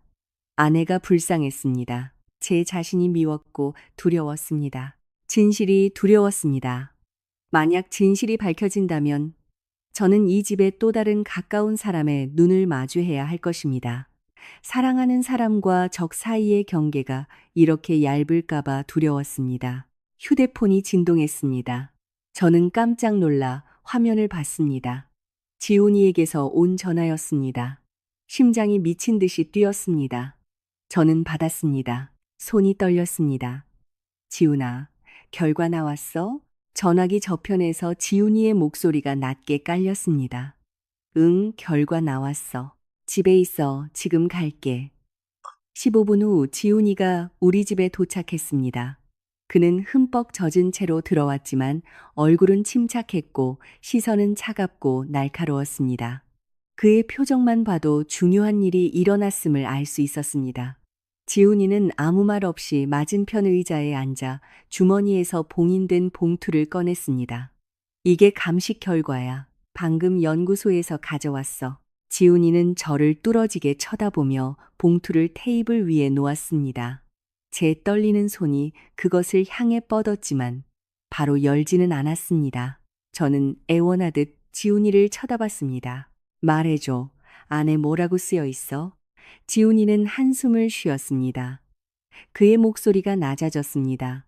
네가 가져온 물컵에서 내 안의 혈액에서 검출된 것과 동일한 공업용 화학물질의 흔적이 발견됐어. 농도는 낮지만 결론을 내리기에는 충분해. 심장이 낫는 것 같았습니다.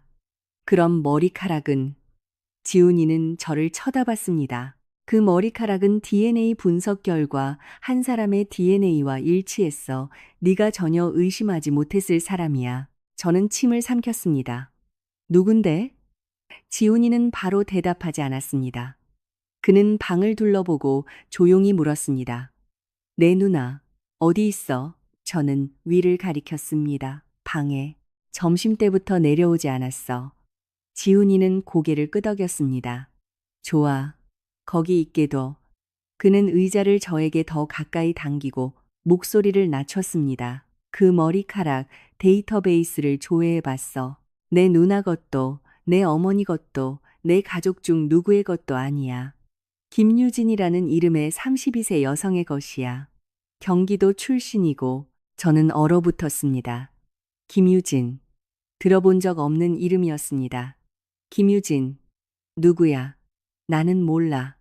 지훈이는 의미심장한 표정으로 저를 쳐다봤습니다. 너는 모르지만 내 누나는 알지. 김유진은 내 누나의 고등학교 때부터 가장 친한 친구야.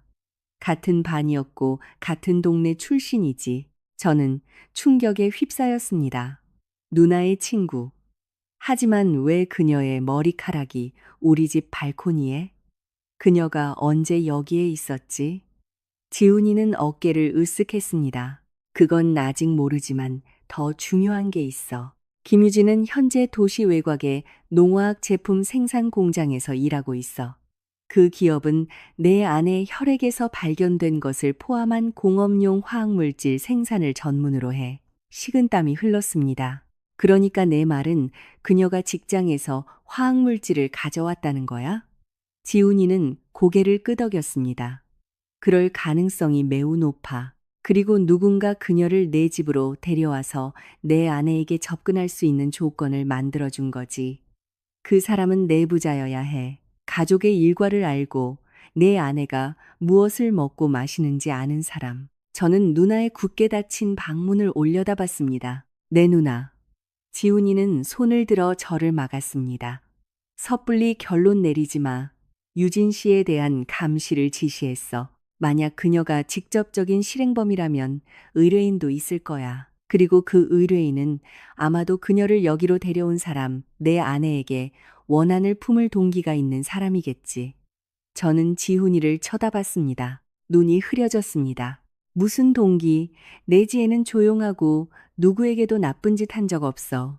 지훈이는 잠시 침묵하다가 말했습니다. 내 누나의 최근 며칠간 통화 기록을 확인했어. 여러 번 전화한 번호가 하나 있는데 조회해보니 김유진의 번호였어. 그리고 그들의 마지막 통화는 그날 밤 11시 내 아내가 발코니로 나가기 직전이었어. 제가 잘못 들은 줄 알았습니다. 밤 11시에 바로 그 순간에 지훈이는 고개를 끄덕였습니다.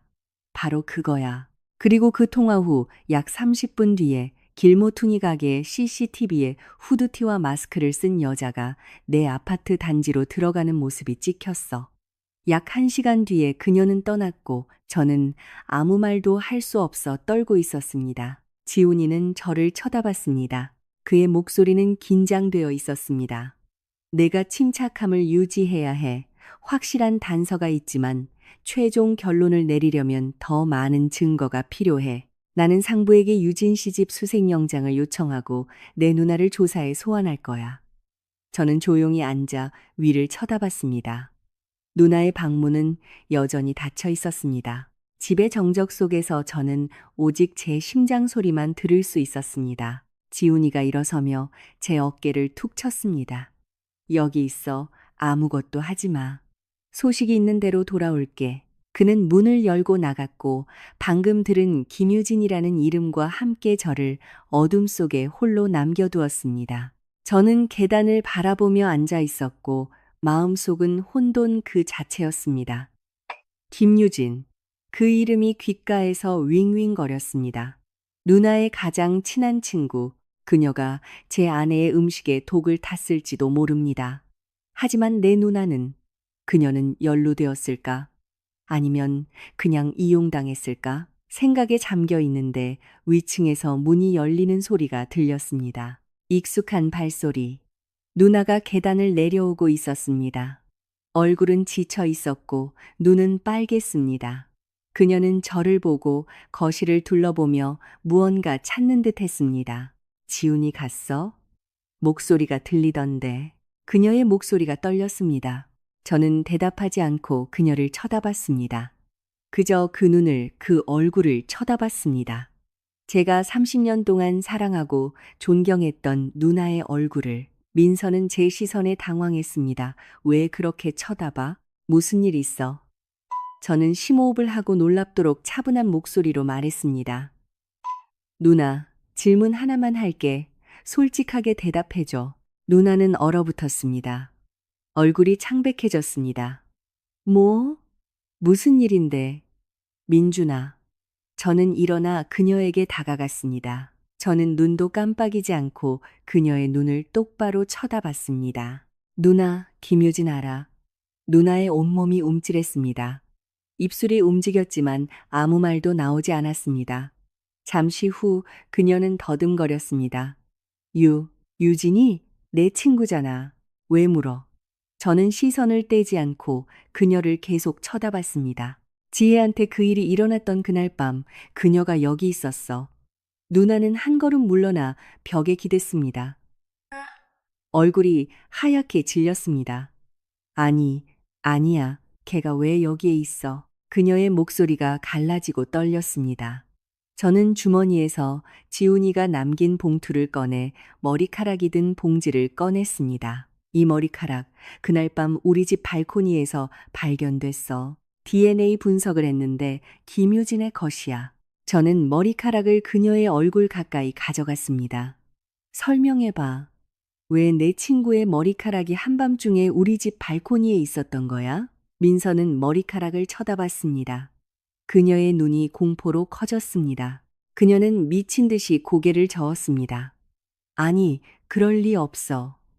유진이가 그랬을 리 없어. 나는 몰라. 저는 한 걸음 더 다가갔습니다. 제 목소리가 갈라지기 시작했습니다. 누나가 모르는 게 또 뭐가 있는데? 내 안에 혈액에 독극물이 있다는 건 알아? 내 가장 친한 친구가 매일 다루는 바로 그 독극물 말이야. 알아? 누나는 의자에 주저앉아 얼굴을 손으로 가렸습니다. 어깨가 떨렸지만 울음소리는 들리지 않았습니다. 저는 서서 그녀를 쳐다봤고 심장이 조여왔습니다. 말해. 내가 그녀를 우리 집으로 데려온 거야? 내가 그녀가 지혜 음식에 독 타는 걸 도운 거야? 왜? 그녀가 무슨 잘못을 했는데? 민서는 얼굴에서 손을 떼고 저를 올려다봤습니다. 눈은 빨갰지만 메말라 있었습니다. 그 눈에서 저는 두려움을 읽었지만 다른 무언가도 있었습니다. 제가 이해할 수 없는 고통, 괴로움. 그녀는 저를 쳐다보며 입술을 떨었습니다. 마침내 그녀는 끊어지는 목소리로 말했습니다. 민준아, 나는 그러려고 한 게 아니야. 이렇게 될 줄 몰랐어. 유진이가 그냥 그녀를 좀 약하게 만들어서 그녀가 더 이상 널 괴롭히지 못하게 하겠다고 했어. 그녀가 나를 도울 방법이 있다고 했어. 너를 도와? 저는 충격에 빠졌습니다. 약하게 만들어? 나를 괴롭히지 못하게. 무슨 소리 하는 거야? 누가 날 괴롭혔는데? 누나는 고개를 숙이고 흐느꼈습니다. 내 아내. 그녀가 너한테서 돈을 빼냈잖아. 널 힘들게 했잖아. 나는 네가 밤낮으로 일하는 걸 봤는데 그녀는 자기 이속만 챙겼어. 나는 네가 불쌍했어. 나는 그냥 너를 위해 좋은 일을 하고 싶었을 뿐이야. 저는 귀를 의심하며 비틀거렸습니다. 나를 위해 좋은 일? 나를 위해 좋은 일을 하고 싶어서 내 아내를 해쳤다고 머리가 빙빙 돌았습니다. 저는 제 누나를, 사랑하는 누나를 낯선 시선으로 쳐다봤습니다. 저는 속삭였습니다. 지혜가 그 돈을 어디에 썼는지 알아? 자기 엄마 치료비로 썼어. 어머니가 위독하셔서 수술이 필요했대. 내가 걱정할까봐 두려워서 숨기고 조금씩 보냈던 거야. 그녀도 힘들고 걱정했지만 절대 불평하지 않았어. 누나는 고개를 들었습니다. 그녀의 눈이 놀라움으로 커졌습니다. 입술이 움직였지만 아무 말도 하지 못했습니다. 저는 그녀를 쳐다보았고 눈물이 뺨을 타고 흐르기 시작했습니다. 그런데 누나는 친구 말을 듣고 내 아내를 해쳤어. 그날 밤 그녀가 수면제를 마신 거 알아? 굴욕감과 슬픔, 남편조차 자신을 믿지 않는다는 생각에 스스로 목숨을 끊으려 했어. 그녀는 거의 죽을 뻔했다고. 알겠어? 민서는 통곡했습니다. 미안해. 미안해. 나는 몰랐어. 유진이가.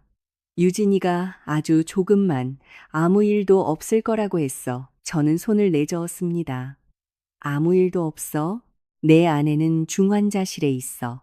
그녀의 몸에는 독극물이 들어있고. 그런데 아무 일도 없다고? 저는 더 이상 그녀를 보고 싶지 않아 돌아섰습니다. 제 아내가 부서진 마음으로 차가운 밤에 앉아있던 발코니를 쳐다봤습니다.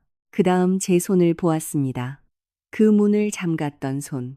우리 둘 다, 그녀와 나, 각자의 방식으로 우리는 그녀를 벼랑 끝으로 내몰았습니다.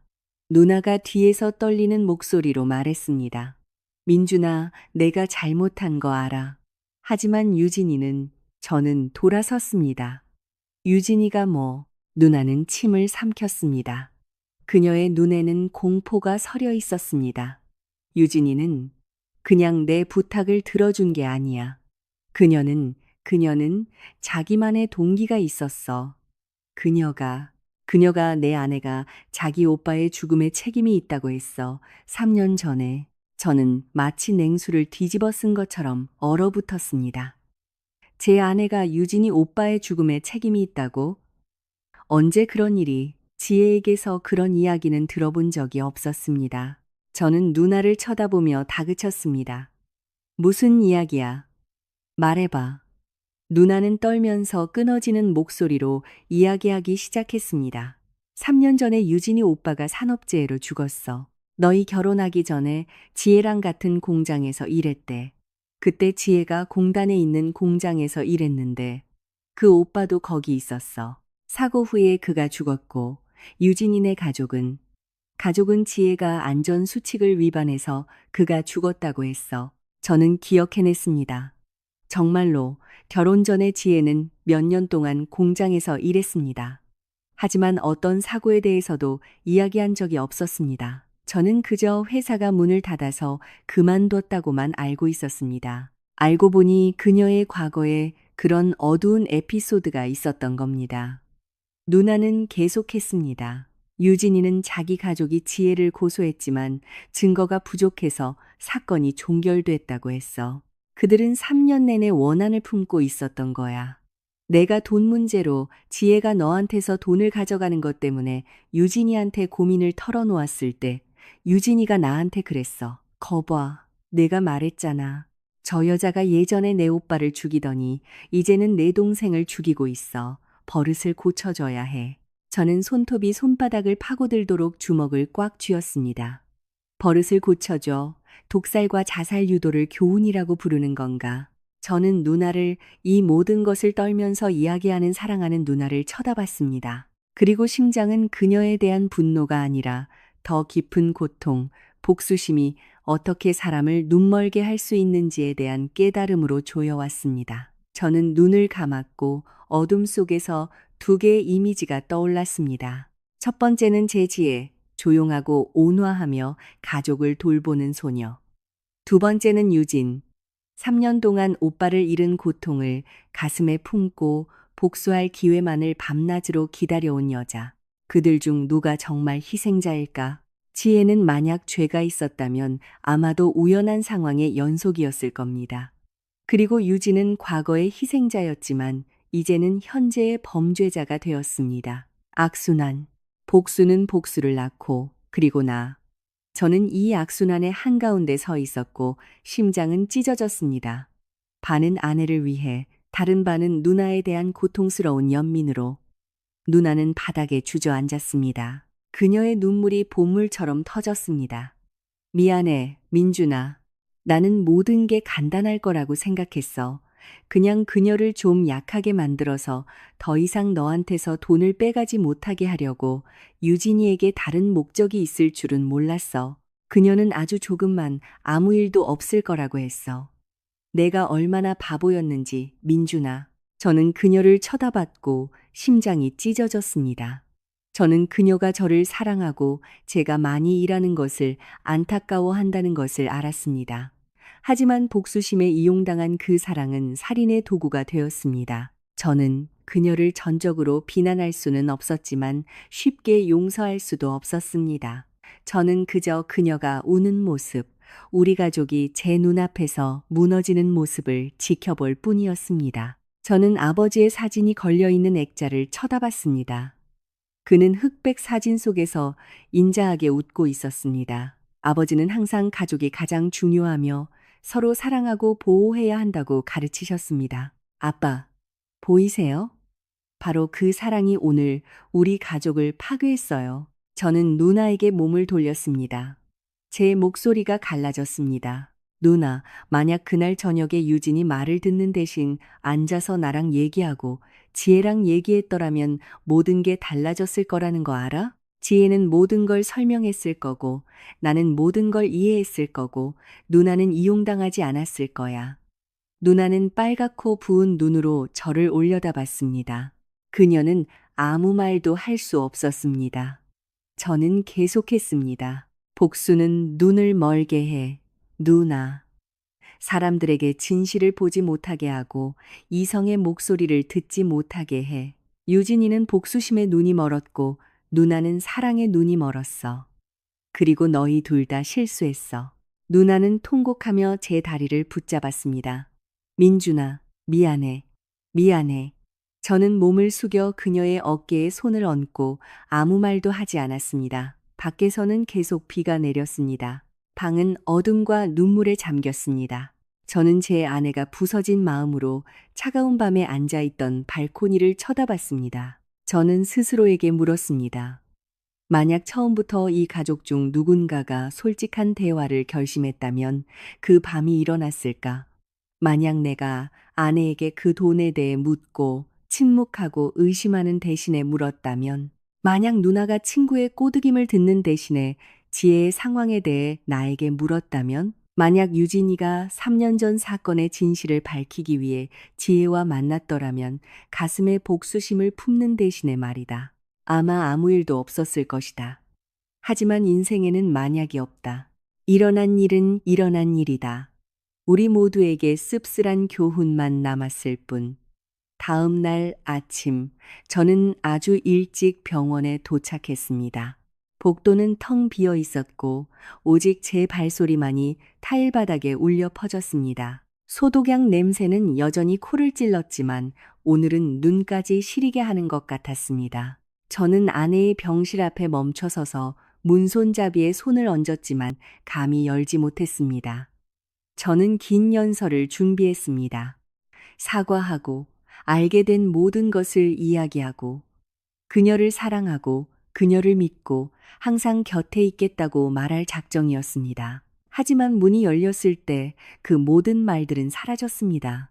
지혜는 새하얀 침대에 누워 있었습니다. 얼굴은 초췌하고 창백했습니다. 눈은 감겨 있었습니다. 수많은 튜브가 그녀에게서 침대를 둘러싼 기계들로 연결되어 있었습니다. 인공호흡기가 단조롭게 쉬익 소리를 내며 시간을 세고 있었습니다. 저는 문가에 서서 감히 들어가지 못했습니다. 그녀의 눈이 천천히 떠졌습니다. 그녀는 말없이 저를 쳐다봤습니다. 그냥 쳐다봤습니다. 그 시선, 저는 그것을 묘사할 수 없습니다. 그 안에는 분노도 원망도 억울함도 없었습니다. 그것은 비어 있었습니다. 마치 그녀가 아주 멀리 떠나버리고 여기 침대에는 그녀의 껍데기만 남은 것처럼 저는 무거운 발걸음으로 다가가 플라스틱 의자를 끌어당겨 옆에 앉았습니다. 그녀의 손을 잡으려고 손을 뻗었지만 그녀는 손을 빼냈습니다. 아주 미미한 움직임이었지만 제 심장은 조여왔습니다. 저는 더 이상 그녀를 쳐다볼 용기가 없어 고개를 숙였습니다. 지혜야, 제 목소리가 쉬어 있었습니다. 미안해. 아내는 침묵했습니다. 저는 그녀를 올려다봤습니다. 그녀는 여전히 그 텅 빈 시선으로 저를 쳐다보다가 눈을 감고 벽 쪽으로 돌아 누웠습니다. 그녀의 뺨을 타고 눈물 한 방울이 흘러 베개에 떨어져 하얀 천 속으로 스며들었습니다. 저는 그 눈물을 보며 앉아 있었고 심장이 찢어졌습니다. 그녀를 안아주고 얼마나 사랑하는지 말하고 싶었지만 할 수 없었습니다. 그녀의 침묵이 유일한 대답이었습니다. 그것은 일어난 일을 지울 수 없다고 저에게 말하고 있었습니다. 상처는 너무 깊었고 어떤 사과도 그 위에 소금을 뿌리는 것과 같았습니다. 저는 그렇게 아주 오랫동안 앉아 있었습니다. 아마 10분 아니면 1시간, 모르겠습니다. 그저 그녀의 작은 등을 바라보며 기계의 단조로운 소리를 들었습니다. 머릿속에는 수천 개의 질문이 맴돌았습니다. 그녀가 나를 용서할까? 우리가 예전처럼 함께할 수 있을까? 그때 저는 제가 이기적인 질문을 하고 있다는 것을 깨달았습니다. 저는 오직 저 자신과 제 감정만 생각하고 있었습니다. 그런데 그녀는 무엇을 겪어야 했을까? 저는 조용히 말했습니다. 제 속삭임은 병실의 정적 속에서 거의 들리지 않았습니다. 알아. 엄마를 위한 돈, 그 나물, 그리고 유진이에 대한 거 전부 다 알아. 그녀의 어깨가 약간 움찔했습니다. 잠시 후 그녀는 저를 향해 돌아 누웠습니다. 이번에는 그녀의 눈에 흔들렸습니다. 희망이 아니라 놀라움. 그녀는 저를 쳐다봤습니다. 건조하고 갈라진 입술이 움직였습니다. 마침내 그녀는 바람처럼 약한 목소리로 말했습니다.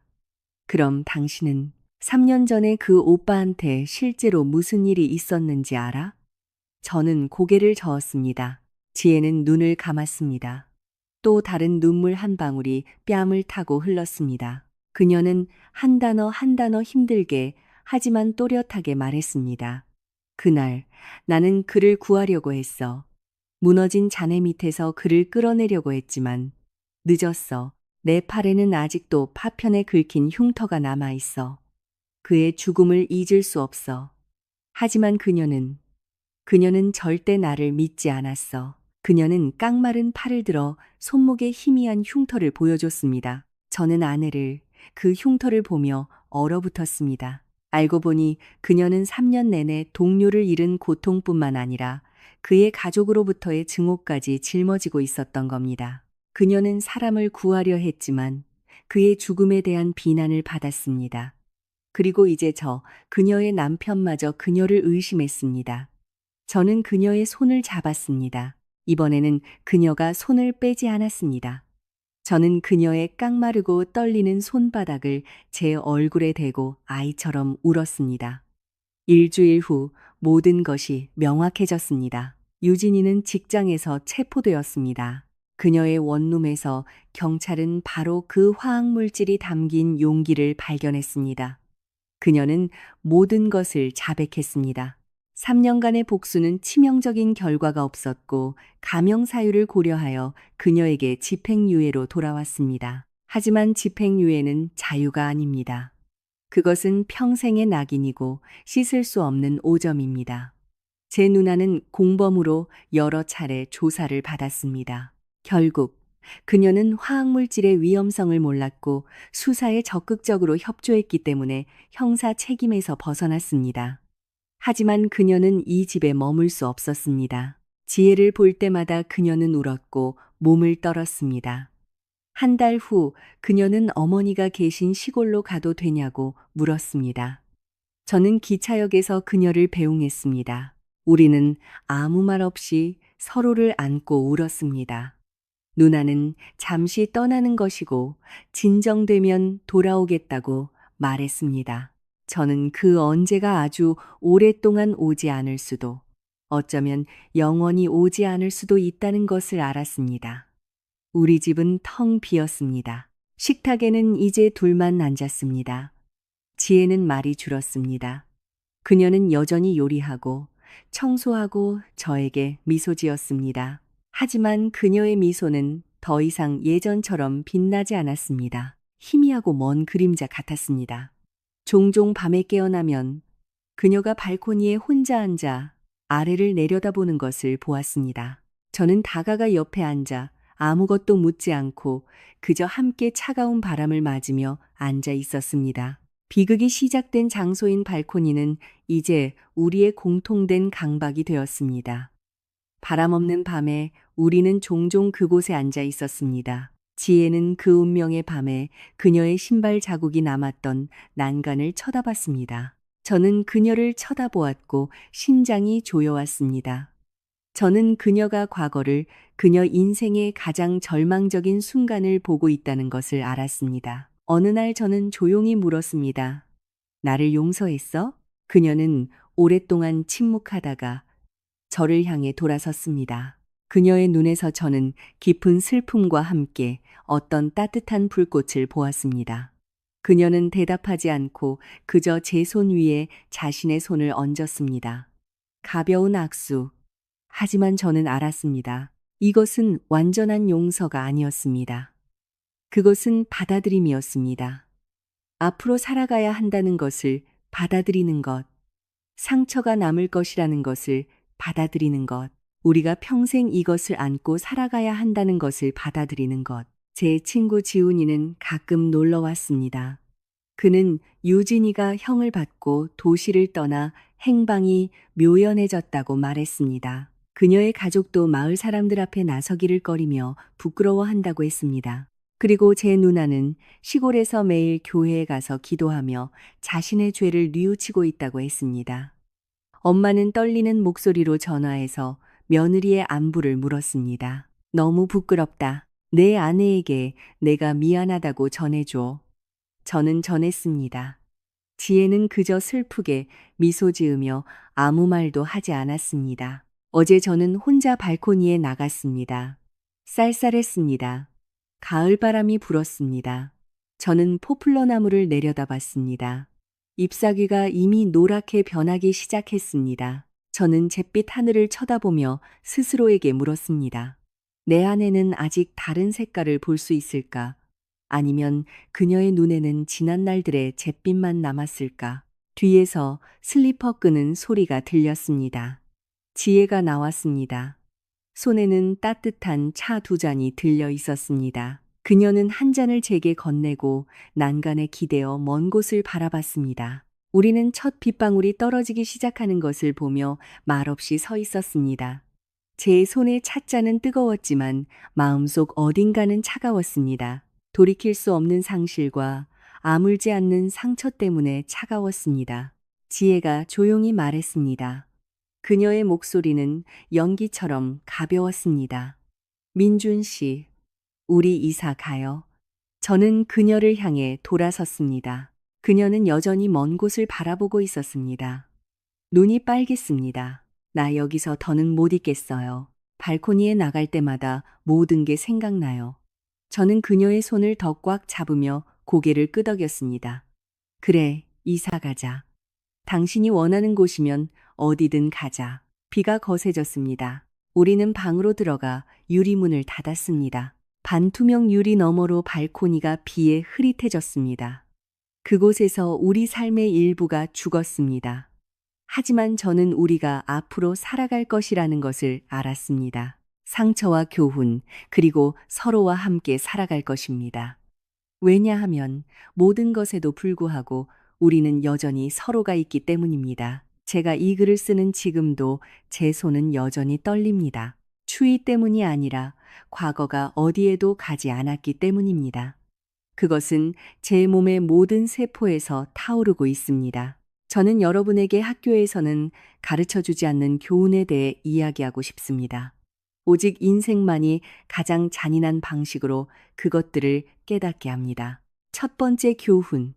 전체 이야기를 알기 전에는 절대 판단하지 마라. 저는 은행 계좌의 숫자를 보고 누나의 말을 듣고 제 아내가 도둑이라고 결정했습니다.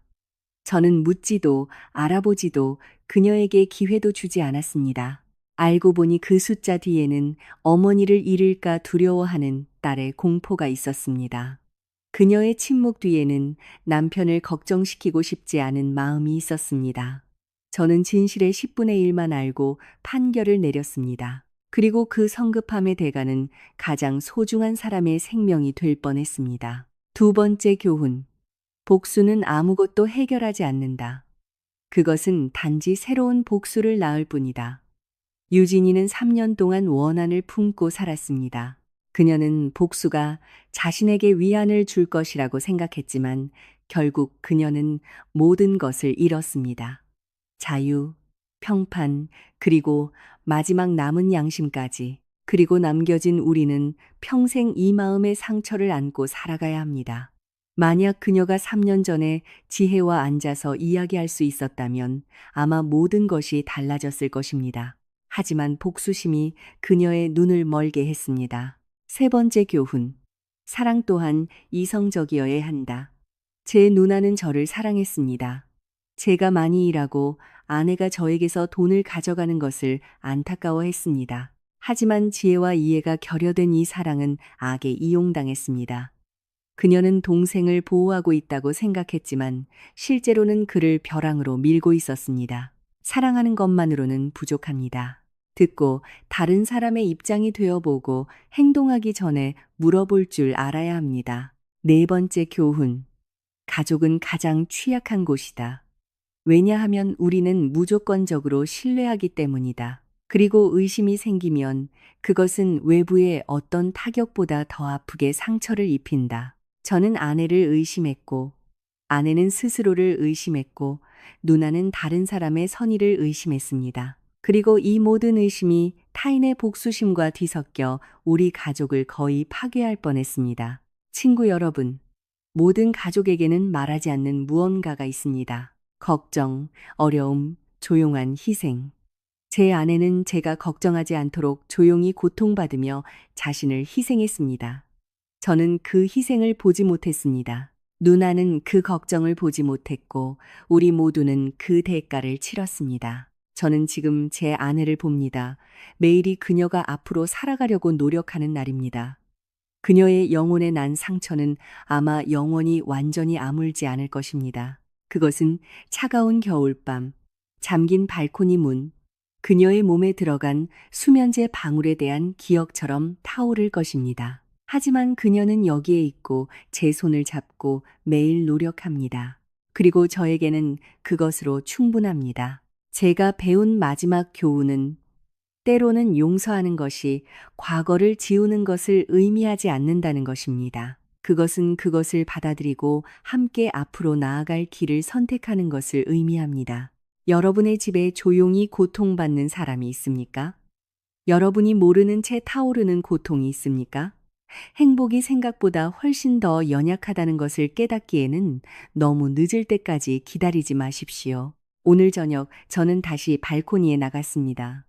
벌을 주기 위해서도 도망치기 위해서도 아닙니다. 그저 그곳에 앉아 지혜가 돌보는 꽃들을 보고 난간 사이로 비치는 마지막 햇살을 보기 위해서였습니다.